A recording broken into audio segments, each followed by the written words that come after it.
Good afternoon, everybody. We're going to get started. Welcome, and thank you very much for being here today. My name is Samantha Pickette, and I'm the Assistant Director of the Schusterman Center for Jewish Studies.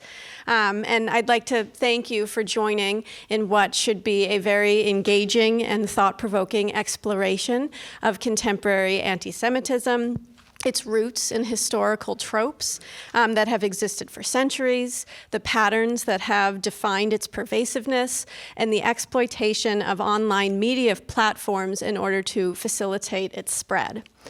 These ideas are the subject of the film that we'll be watching today, Felix Moller's 2022 documentary, Yud Sus 2.0. And we'll also be exploring these ideas further in the panel discussion that follows the film, so please be sure to stick around for that as well. Before we begin, there are a few institutional affiliates that I'd like to thank for their help in making today happen.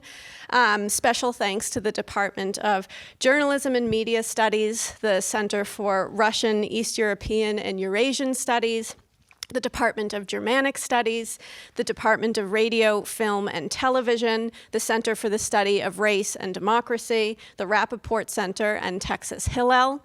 Thank you to Karen Marco, the Schusterman Center's Administrative Associate, and to Jonathan Kaplan, the Schusterman Center's Director, for their help in organizing today.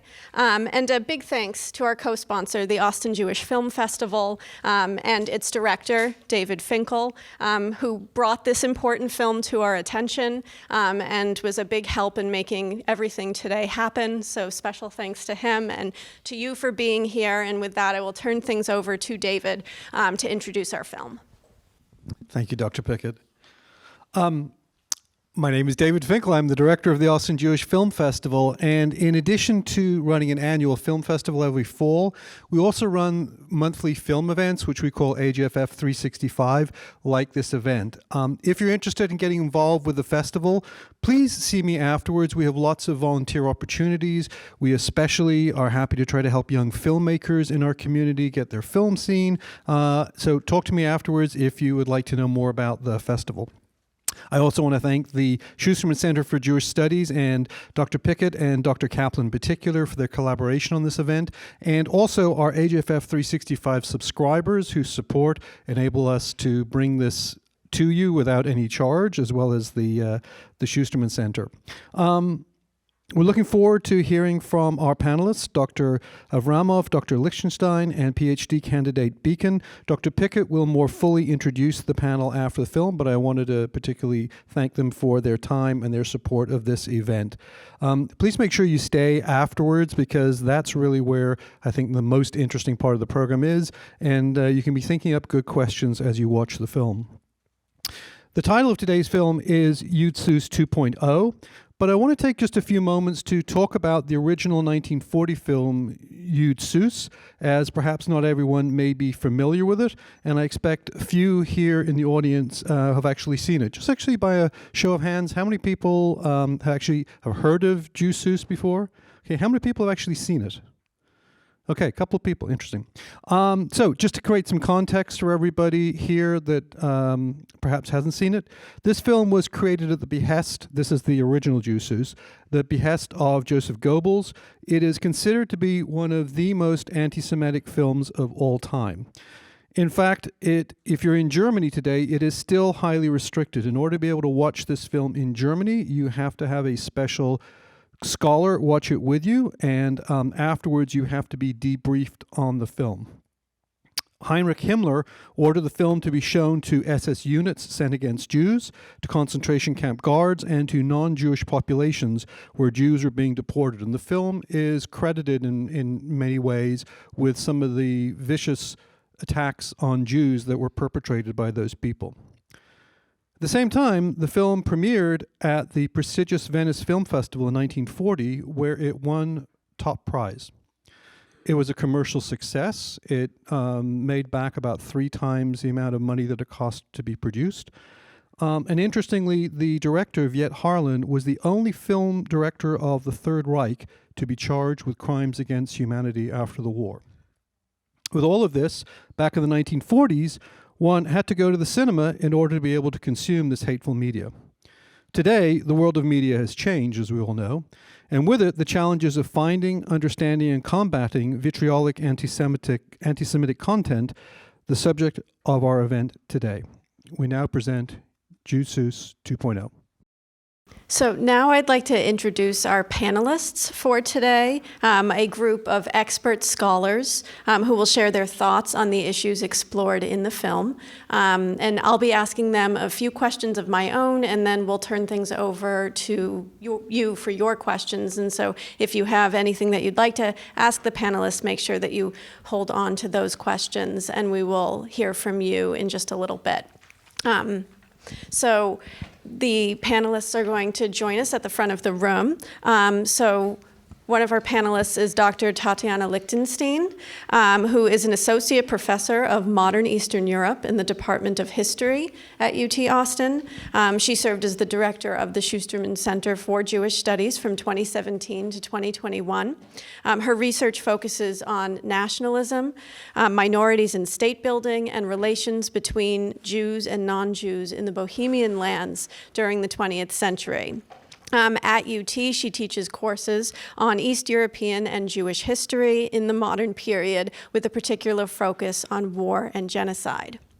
Our next panelist is Dr. Kiril Avramov, who is an assistant professor at the Center of Russian, Eastern European, and Eurasian Studies, and a non-resident fellow to the Intelligence Studies Project at UT Austin. He is also a co-director of the Global Disinformation Lab here at UT. And our final panelist is Gabrielle Beacken, who is a first-year doctoral student in the School of Journalism and Media.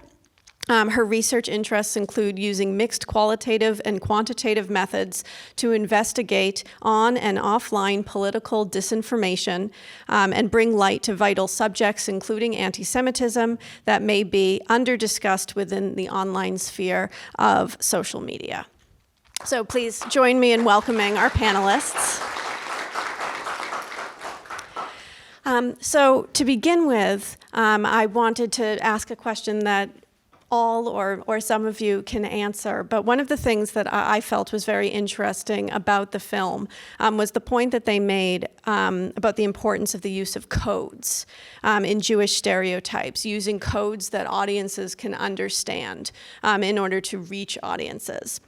So I would love to hear how that kind of coding worked historically and how that type of coding helps to facilitate online disinformation today on social media, and how generally codes have changed and stayed the same over time.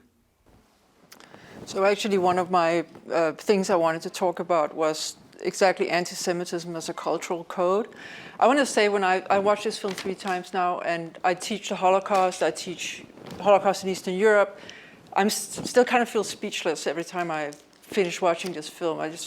It's overwhelming in some ways. I'm not unfamiliar with hatred, but I work with it historically, so seeing it today, it feels very overwhelming. But one of the things that I also thought was how little has changed.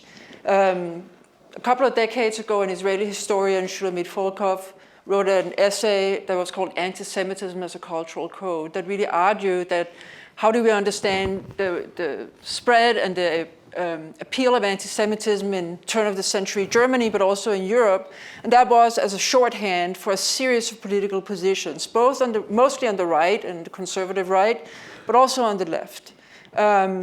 That it really functioned as a code word for anti-capitalism, anti-feminism, anti-democracy, and so on. And this is very much what we see, I think, in this film as well. So that was one thing that really struck me. Thank you very much. Well, first of all, again, it is hard to comment, having in mind the pure poison that we're shown. And my thoughts, when looking from my perspective as a political scientist, center one of the elements of the cultural codes. I will leave the semiotics to my colleagues, but I would like to pinpoint the centrality of the conspiratorial myth-making and the conspiracy theories as a whole, something that we take very seriously in our studies here at UT. in our lab when we were collecting data. And as we've seen here, the depiction, basically what we're seeing is what the people in mathematics would call permutation. So we're having immutable elements. So if we kind of look under the hood of what actually a conspiracy theory is and always was, it is this cabal of very powerful people which are trying to corrupt the body politic, erode it, and this erosion would come in a form of physical degradation, spiritual, moral, and so on. What is interesting is that as the sophistication of communication, which is not always true, because some of the image boards and modern platforms where those circulate are not the necessarily required artistic or intellectual sophistication. However, the danger lies when something which the French professor was talking about, the idea of putting additional masks. So we do have those dog whistles, which are marking without explicitly mentioning, be it about the coronavirus, be it about, the bankers, be it about a number of other theories that we can discuss. Those are codes which actually are used as a marker, litmus test, where in seemingly innocent conversations and exchanges, they have the function of a signal. If you read the conspiracy theory early enough, that automatically will allow you to pinpoint where people of the same understanding would lie, and where the conversation would go. Yeah, I agree with what everyone said, and I think a really good point that the documentary was making is that these old images, these old conspiracies are simply being repackaged to fit the context of today, whether it be our political environment, financial environment. So I think one key comparison that the documentary was making was about the Rothschilds as a code word for Jewish global power of the finances, of politics. And as the documentary mentioned, now Rothschild is George Soros. And within our own research at the Propaganda Research Lab at the Center for Media Engagement, within our own data collection as well, we're seeing Soros appear time and time, over and over again. And that has permeated the entire political discourse within social media. So all of these code words being used are simply a reference to the past and then our own cultural context and meaning of today. And I know we're going to talk about it more, but just how these code words are able to be, pervasive within our social media environments, it's very difficult then to detect these code words because they are disguised and they could be used as dog whistles, which basically means, you're saying one word that maybe to an entire audience, seems innocent enough, but the in-group understands the underlying meaning of the word that you're trying to say and then the meaning you're trying to convey. So it's extremely difficult to then detect these code words on social media because of its obscurity and also just because of the actual business events that have happened, especially in recent times after Elon Musk's takeover of Twitter, where the teams that are dedicated towards detecting these code words and then removing them have been obliterated in a lot of tech environments of today. So it's even more difficult to recognize and then to remove anti-Semitic content that is based on these code words, as the documentary well explains. Well, and it also seems that a lot of mainstream social media platforms are very intent on protecting free speech. And the lines between what free speech and hate speech constitute are often very blurred and complex and leave a lot of room for error and interpretation. So maybe you could comment on that, how the spread of online misinformation can be curbed. And, the experts in the documentary spoke on this a little, but how can it be curbed when it doesn't really necessarily seem like there are many straightforward fixes to helping to control what appears and what doesn't appear? Yeah, I'll just quickly say something, then I'll pass it over to my colleagues. I think it's important to remember that in the United States, hate speech is a protected form of speech, unlike many parts of Europe where Holocaust denial and other types of speech are actually not protected legally. But in the US, we have a long tradition of obviously freedom of speech within our First Amendment. It's something that's greatly protected. So I agree with more of the lines of what our former Supreme Court Justice Louis Brandeis said, that in order to correct harmful speech or false speech, the answer is not to limit speech, put governmental regulation on speech, but rather to encourage more speech. And this is what one of the women in one of the professors was talking about within media studies was, we must critically investigate the false speech through more speech. So, these tech companies, they're not going to regulate lots of speech that's happening within their platforms because that doesn't incentivize people to use the platforms. So if these tech platforms are held liable for what's being said on the platform, then most people are not going to say much because they don't want to be held responsible. So I think it's obviously up to regulation. We can't let hate speech reign free on the internet, but I think it's really up to us, the people in this room, to think critically about what is being said and try to investigate this false speech. Because if we're investigating the speech, these images, these conspiracies, then that conspiracy then loses its power because we're critically investigating them. And if the conspiracy or the image loses power, that means the people who create that anti-Semitic content, they lose power as well. Well, if you allow me, thank you, to continue here and actually go into a little bit of a polemic. I'll play a little bit the devil's advocate. All what you're saying is absolutely true. However, this is probably the most important question that arises from the documentary. And as I see some of my students in the audience, when we think about the harm, and how do we measure harm, in terms of behavioral or cognitive or visual assaults or sense assaults for the suspecting or unsuspecting subjects, we inevitably run into the problem of the balance between free speech, which is protected, and successful strategies of reducing the harm. And I will cite some anecdotal examples, from what we know, in terms of measurement and, quantitative analysis and validation of dealing with conspiracy theories of the worst kind. Now here, this is where I'm going to disagree with you because on a one particular small part, and this is that if we critically investigate conspiracy theories, they simply will lose their power. I'm just going to tell you that, in my opinion, something that has been created or attributed, correct me if I'm wrong, Professor, the protocols, which probably, in my mind, are one of the most harmful pamphlets ever written beyond, the cinematography is credited to people around the Russian Ochranka, the Imperial Intelligence Police Services of Imperial Russia, as an instrument to combat subversive ideas, supposedly coming from the Judeo-Bolshevist left.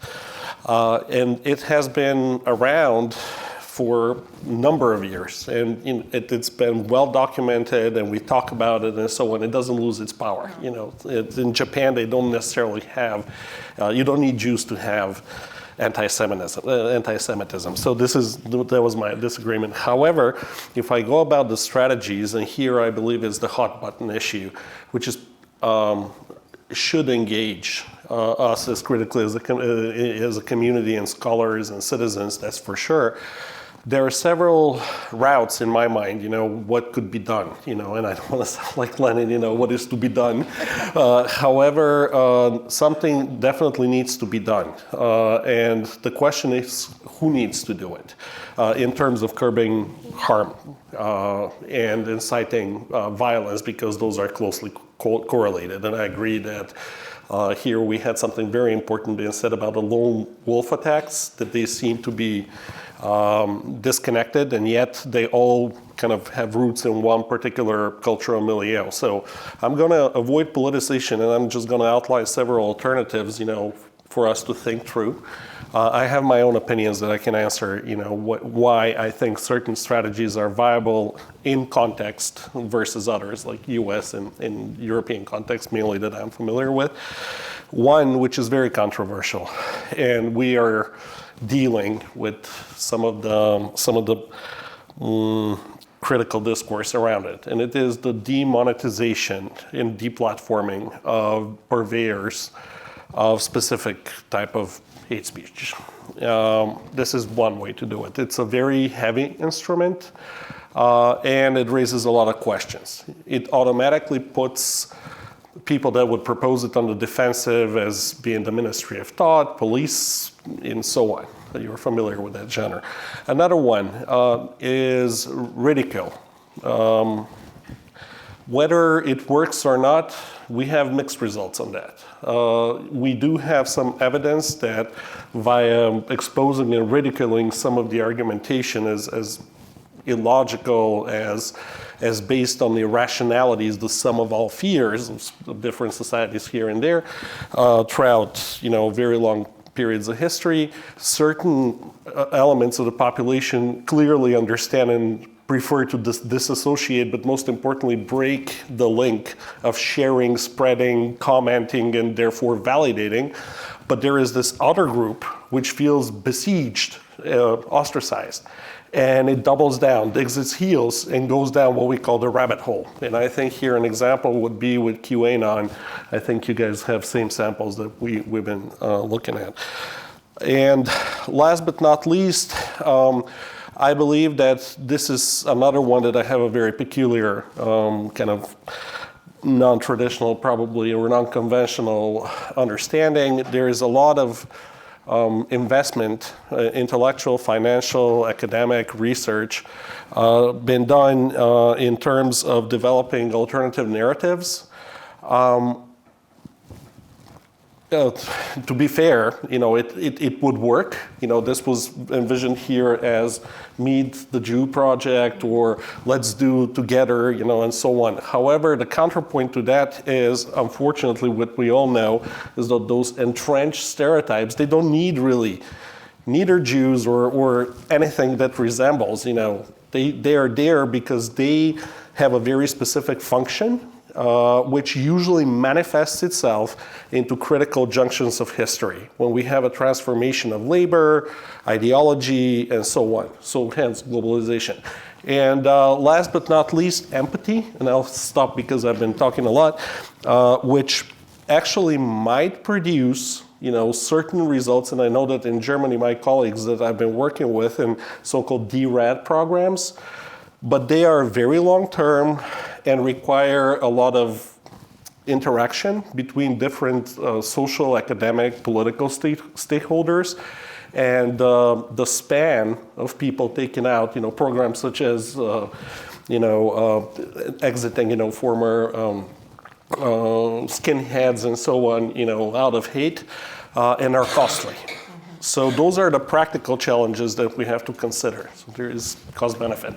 Over and out. So as a historian, I don't know what we can sort of do in the future, but that's one thing I did want to sort of problematize both in I think what you're talking about, but also what the documentary does. And it sort of proposes this very clear link between image, sentiment, action.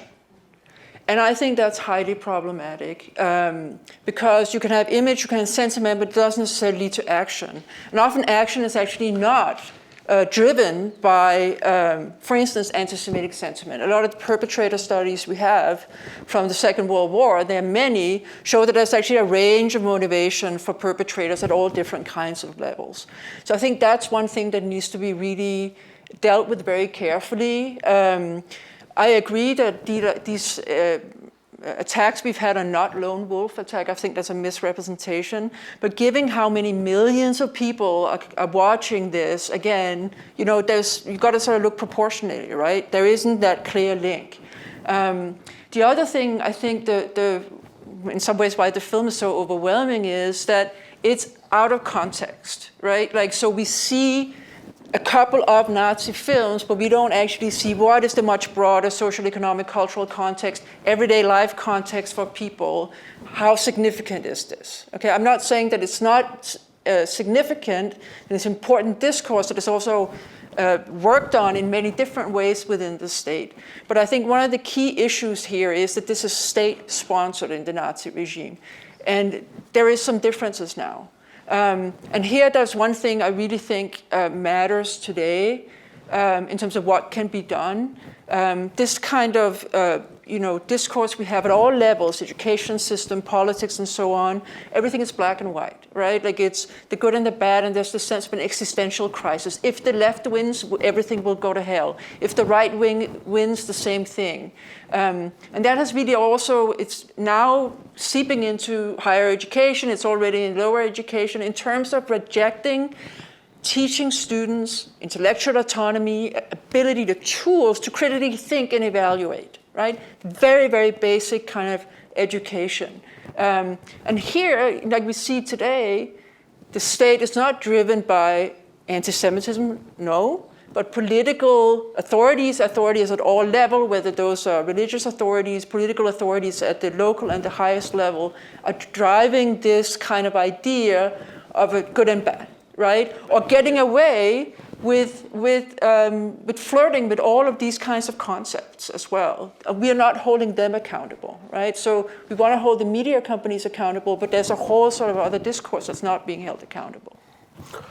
If I can just add one sentence, I promise, but I'm so passionate about all of this, and I absolutely agree with you about the differences what we're seeing, whether the state, when it's all full machinery, will, dehumanize, delegitimate, or it will be done, in a completely different manner. The one important difference, which I urge all of us, kind of like to think about, at least I do think about a lot, is the zeitgeist, currently, which is post-truth world.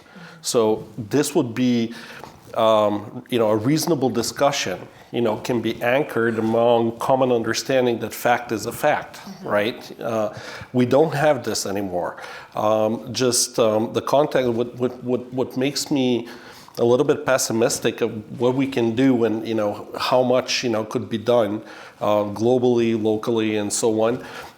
It is the ascent of denialism in all of its forms, science, expertise, what you've pointed out, like this tribalism and Manichaean worldview. It's really maniacal sometimes. It's either binary, 1 or 0, and that means that we're reducing a really complex phenomenon into 2 predefined options, which necessarily, you have to choose sides, which is, makes the search for solutions very complex. Why don't we take a couple of questions from the audience? If you have a question, you can raise your hand, and David Finkel or Jonathan Kaplan will come and bring you a microphone. I see one hand over there, the woman in the red. So number 7. So we ask for questions, please, not comments. I'm curious to know the relationship between critical race. Can you hear me? Yep. Just hold it. Between critical race theory and anti-Semitism, and what is going to be, if there is a relationship between the two, and how that's going to affect college education.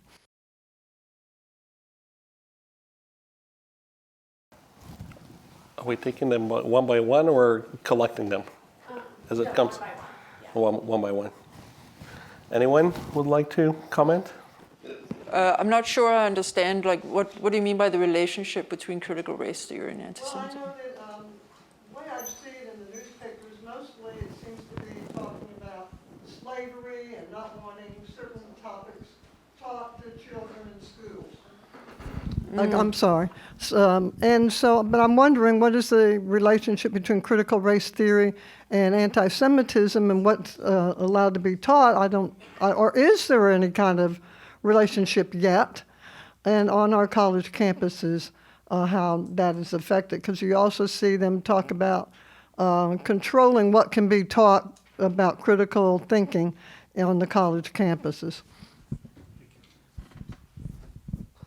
Well, from my own experience, I think one of the things that this sort of discourse about if you feel uncomfortable that then somehow you're being attacked, or if you're astonished by some information you're learning about maybe your religious community or your national past or whatever that is, I think that's very highly problematic for the teaching of anti-Semitism, because anti-Semitism has very, very strong anti-Jewish roots that are Christian, they're based in Christianity, right? And those are not just in the Middle Ages, those might be the origins, but those ideas continue to kind of influence and has much up to the 20th century, very only recently really been acknowledged by the churches across the board. And students come into my classroom completely ignorant of this past.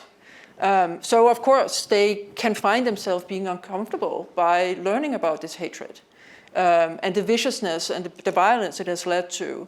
I have not had any pushback, I have any sense of that, but that is where this discourse about not wanting to make people uncomfortable, that's somehow an illegitimate attack on them if you actually try and look critically at what is the past, right? How are these things connected? So that's my sort of seeing a link between the two. Yeah, and I'll just add that on this topic, who's deciding what we learn in schools, especially like you were saying around critical race theories and the Holocaust and slavery. By not teaching it, it's erasing our history, world history, the United States' history. And by doing that, it's making the possibility of these terrible atrocities, the likelihood happening again. And without this collective knowledge, without this critical thinking and understanding, the proponents that lead up to these events are more likely to happen. The events themselves may be more likely to happen. And as they mentioned in the film, from what we say from the Holocaust is never again. And that's not just about the Holocaust, it's about genocide worldwide. So I think there's a strong connection there. Like you're saying, it's extremely problematic in education. Well, I had a question, am I? Turn around. Oh, okay. All right, thanks. So I was wondering, I don't know much about this, about the people who propagate this propaganda, but it seems, my impression was that it seems like it's a largely male phenomenon. I don't know if that's true or not. I was wondering if there's a kind of a psychosocial image that could be created of the typical people who are involved with propagating anti-Semitic propaganda. Maybe I can, start and then pass, because I think that all of us would have. Thank you for this question, because it's important. Who stands on the other side, especially when you saw all this anon, which stands for anonymous, right? Not everyone wants to be associated, especially we know for a fact, that the tendency of modern neo-Nazi movements and anti-Semitic movements is actually to become more clean, refined, so you wouldn't necessarily be blunt in your face. You will try to disguise it under a more acceptable mainstream mask in order more people to listen to you. So the question is, who's behind the mask? Is it, if the collective kind of picture is what traditionally used to be white, male, working class, muscular, angry, declassified, and so on, I would argue that ever since the 60s and 70s, those things, in terms of organization of the far right, and specifically when we're looking at, post-2000, begins to shift a little bit. Yes, it's probably predominantly male. Yes, probably we are looking at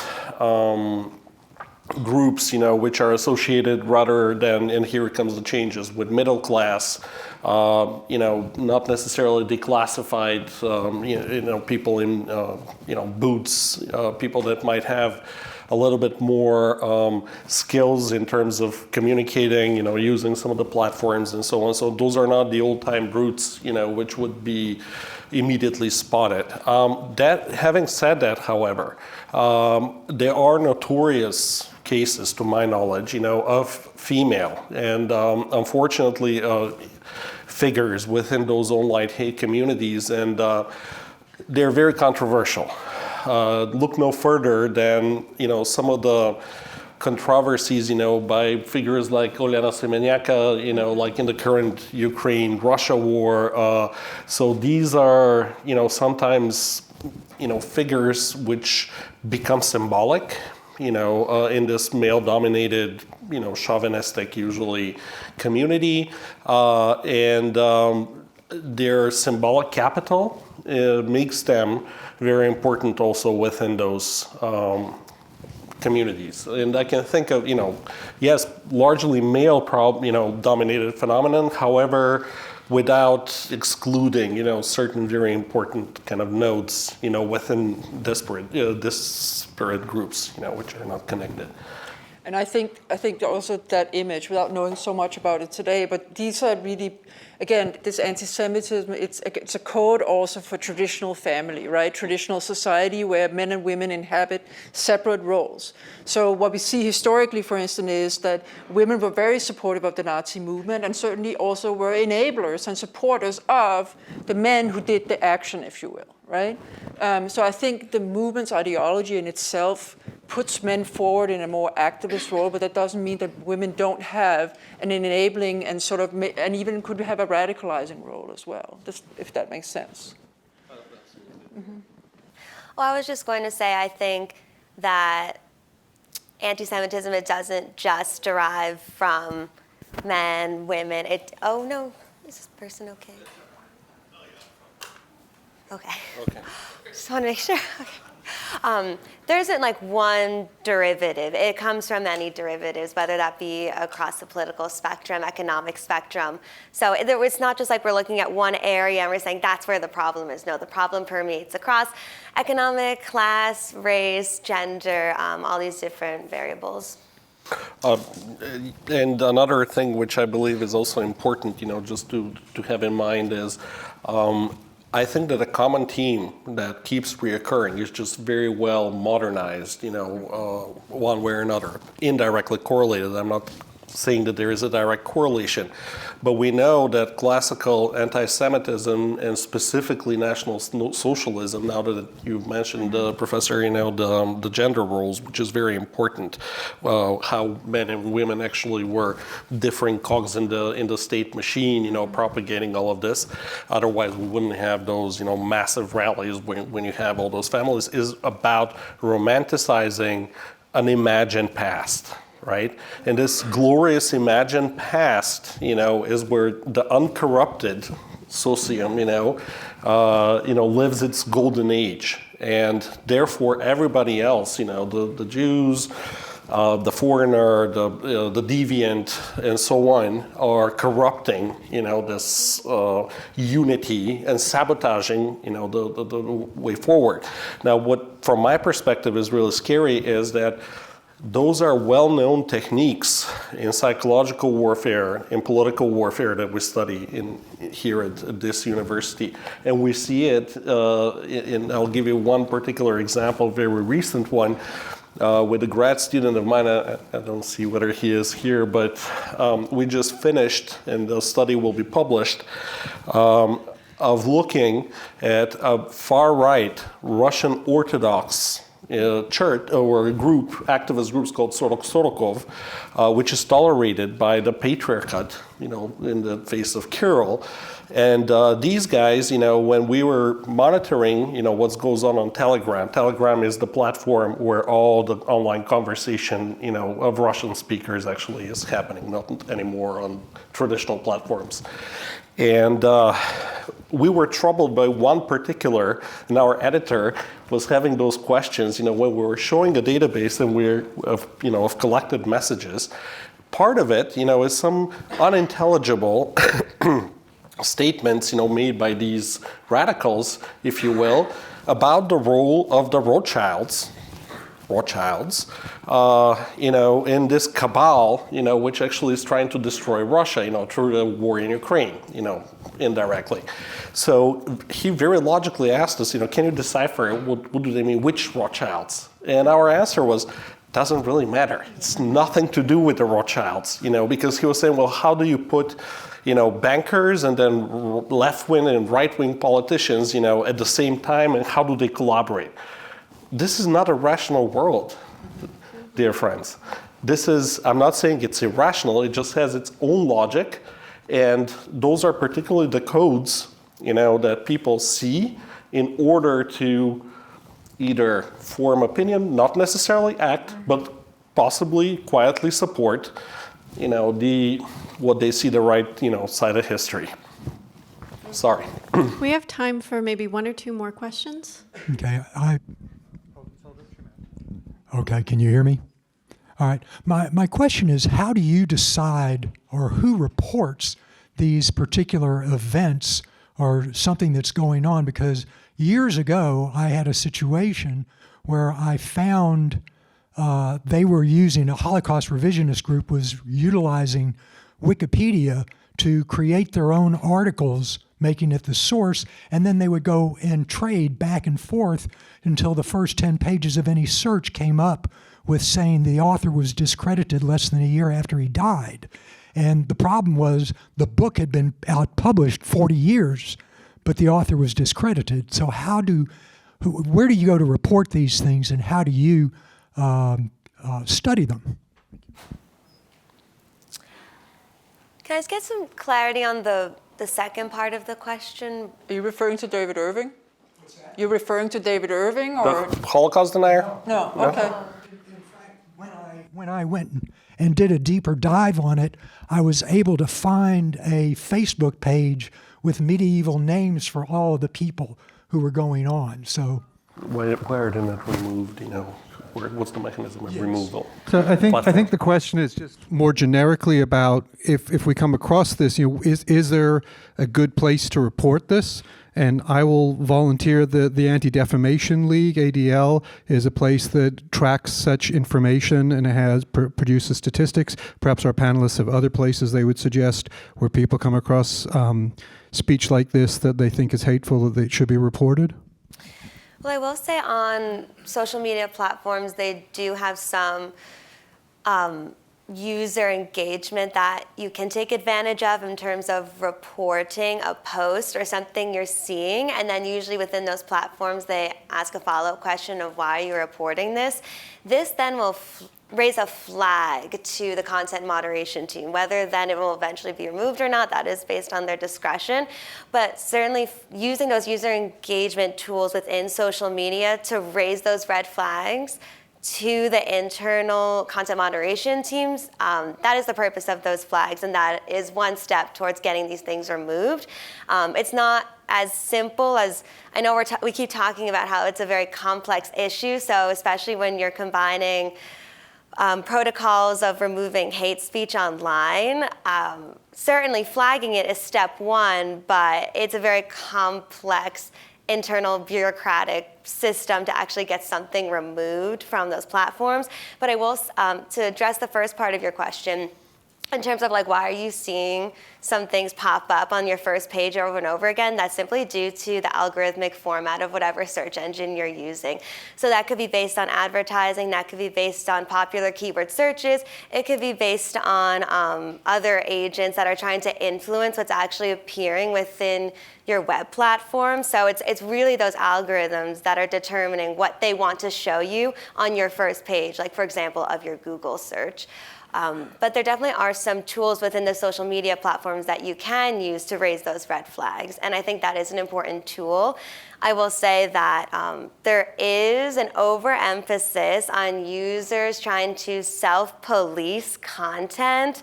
A lot of times tech companies, because they are slashing these content moderation teams, they're placing an overemphasis on the user to report this content to then get it removed, which I do not think is the answer. So we're just about out of time. We have one more question, last question, yeah. I have two questions that are related. Oh, thank you. I have two questions that are related. One's a very short answer or question related to what you were just saying. Is it terribly problematic, given the right of speech, to have the platforms flagging things more? It's not preventing them from saying anything, but it's alerting. And I know Politico does that in hard form. And the other thing, that's about trying to limit the thing. And the other question is including, which is not just the critical race theory in colleges, which was, of course, designed for law school, but also anything like it in the high schools. I mean, it's like erasing slavery, which is the same. I've understood that the Holocaust has like a paragraph in a lot of history books. So those are the two. How can we, anyway, you got it. Again, I feel very strongly this content moderation, like it is, like the whole world can be content moderating, right? Like it's never ending, it's just enormous. As a teacher, I think that it really comes down to fostering critical thinking skills, intellectual autonomy, and not curbing free speech. Not censoring, which is exactly what's happening in Florida, certain parts of the curriculum. And also, and again, it might be a little self-serving, historians are actually experts at history, right? These are methodologies that are discussed and debated, and they are constantly changing, right? So why not have them also have input? Different historians have input, instead of it having to be this or that. So again, like, fostering people's ability to read critically and know that just because it's on the internet, it's not truth, right? Like, and I think that's what's being eroded in our educational system at all levels. I know it's not supposed to be a discussion, but as we're both educators, they've got to have the information. Excuse me. They have to have the information. It's got to be in the textbooks before they can critically think it. But right? the information is an interpretation. Right? So there can be facts, but they can also be presented in different ways. So again, I think there needs to be sort of really an openness to different interpretations instead of promoting just one. Yeah, I have had a plan for years, but I haven't done anything about it. Yeah. Just to add to what Professor Lichtenstein and my colleague were talking about, to relate it to probably a final comment, with ways that we as a society, how we consume and produce information. So, in fact, all of us here, one way or another, we're what we call prosumers. So we're producing and consuming at the same time. There are, I'll give, I would like to agree with you on one political or particular point. There is a merit to return to some sort of standards, I would call it hygiene, of where do you consume information from. And this could be either with what I think has been a tremendous step forward, at least for the pure propaganda outlets, to be labeled. Here we have a clear attribution, right? RT is an outlet of the Russian government, so we do understand, who's talking, clearly. Or Al Jazeera has been funded. I'm not putting in the same, I'm just saying labeling, same thing for VOA.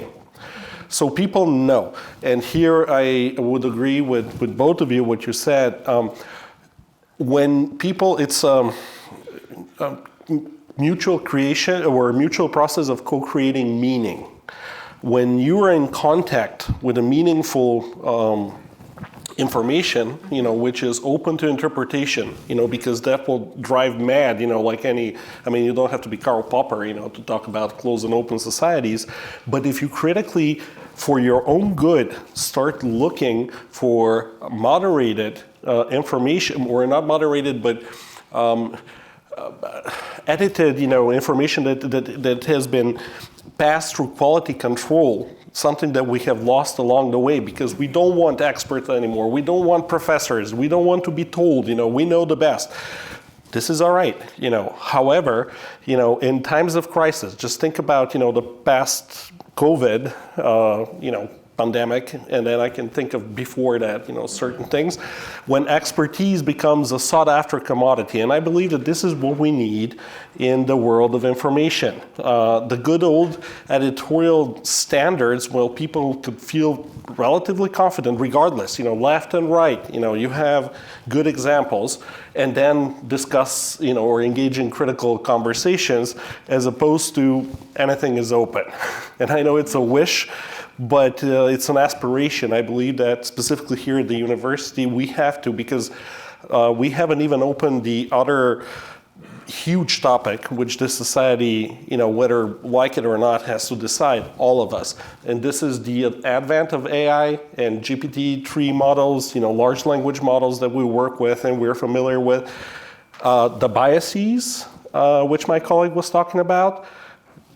Imagine the delusion flood, and the questions of control, what young people or people, with impressionable minds, or anyone for that matter, can drown in. Thank you very much for your questions and for coming today. And please join me in thanking our panelists. Thank you all for being here and for your contributions. I have just a few final words. First of all, I would like to thank Dr. Pickette for putting together such a fabulous panel of diverse academics to really enhance our understanding of this. And thank you to our panel for their expertise and their input. It was very enjoyable. I don't think we've cured anti-Semitism, but hopefully we have enhanced your understanding a little bit more. I want to mention two other things really briefly. The first is the film from today and the recording of the Q&A from today. We are actually going to, through the film festival, make that available online in a week's time. So if there's people you know that you would like to be able to see this film and to actually see this Q&A, we will have that available on our platform. It's available at austinjff.org. Also out the website, again, austinjff.org, there is a program this coming Tuesday night, i.e. the day after tomorrow, that we are doing in conjunction with the Anti-Defamation League. There is a short film called The Train I Missed about a Dutch Holocaust survivor, and the survivor will be here in person at the Alamo Drafthouse Village. We hope that we see some of you there. Again, thank you all for coming. Thank you to everybody for their participation, and safe home.